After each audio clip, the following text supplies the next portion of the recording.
but perhaps I shouldn't be. Assessing the interplay between form and format for a particular type of content and a particular audience is difficult. I remember last year at TOC Frankfurt, Dominique Rocca from Sourcebooks talked about how she felt like she was really running two companies. One that was trying to adapt the existing business, and another that was trying to exploit new opportunities with mobile apps. That's what my advice to stop, look, and listen is about. It's about thinking carefully about the job you do for your customers, what their alternatives are, and whether changes you're facing are a result of competition from new forms, from changes to the formats of delivery, distribution, and consumption, or some combination of the two. I'll share some quick examples of how we're trying to experiment with new forms, even as we adapt to what we see as growing demand for the old form, delivered in the context of new formats. This is one of those classes of books that I would say is like a printout of a database. It's a reference to all of the elements of the HTML language and has been a strong seller for more than a decade. Tim O'Reilly likes to say that a book is a user interface on information. And we believe this type of book is under threat from new forms of media that offer better interfaces on that same information, and so do a better job for the customer. So as a first step, we're treating this content like the database that it is, and making it available in a browsable, searchable, mobile web database app. The content is similar inside, but it's presented in an interactive database-style way that tries to take better advantage of the capabilities of mobile devices. Here's that web app on my iPad. Here's what it looks like when you drill down into more detail about one of the elements.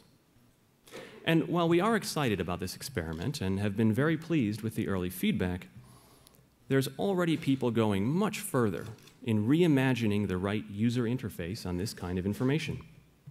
Here's a site built with HTML5 that presents the elements of HTML as a periodic table, showing groups of element types by color.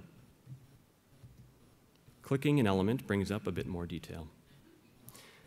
This is the kind of thing that's very challenging to even conceive of when you're coming from the mindset of the old form. And it's something we're struggling with and trying very hard to learn from.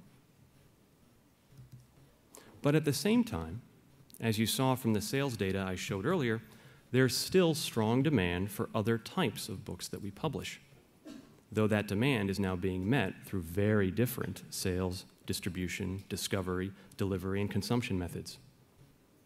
In other words, same form, radically different format. Here's a recent popular title that's not a reference to individual HTML5 elements, but instead is a guided tour of what's new about this latest version of the standard and how to use it most effectively. Because one of the key format changes we're seeing is that success will increasingly mean establishing a more direct relationship with customers, we've done something new with our books on Kindle. When you first open that book after buying it on a Kindle, you see this offer, which is intended to both establish a relationship with customers who didn't buy directly from us, and to circumvent the limitation in most current ebook channels of publishers being unable to update content for customers after the purchase. And it's not just about making the books available for sale direct. For us, it's about trying to make our purchase options competitive in the context of these new format dynamics. I'm not saying what we've done in this particular case or any other is the right choice for you. But for us, it's a deliberate response to changes in format that complements our experiments with new forms. While continued demand for the form of at least some types of books is encouraging, I'd like to end with a story about the power of dramatic changes in format, especially changes enabled by technology. Although O'Reilly's headquarters are in Northern California, near San Francisco, I work from a smaller office we have in Cambridge, Massachusetts, just outside Boston. The office is located across the street from a reservoir known as Fresh Pond. For most of the 19th century, Fresh Pond was one of several sources of ice for what was then a global business in ice harvesting.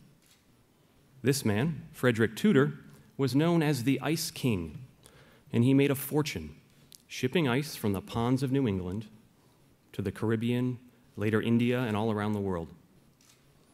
Sophisticated tools and techniques were developed over the course of decades to maximize ice production, and complex distribution infrastructure of ice houses, special ships, and customized delivery trucks and carts were part of a multi-million-dollar global industry. When mechanical ice first hit the market, around the time of the American Civil War, the Boston Ice Companies dismissed it as an inferior product and continued innovating and improving within their existing business. Even after many of the largest customers for ice, breweries and meat packers, shifted to mechanical refrigeration, ice harvesting and shipping remained an active business well into the 20th century. The number of people who wanted ice, particularly in America, never declined, though many people, in fact, just wanted cold in the form of refrigeration, not ice itself necessarily. And eventually, all of those customers abandoned the ice harvesters in favor of cheaper and more efficient alternatives. The challenges you and your particular business or organization face may be mostly about competing with or trying to build new forms of content to do a job for your customers. It may be mostly about adapting to radical shifts in the formats through which you meet customer demand for existing forms: pricing, distribution, delivery mechanism, and the increasingly two-way social context of consumption and creation. For most of us, it's likely about responding to both kinds of change. But there is no question change is here. And taking the time to stop, look, listen, and think carefully about the job you do for your customers and whether changes you're facing are a result of changes to form, format, or both can go a long way toward crafting a robust strategy. Thank you.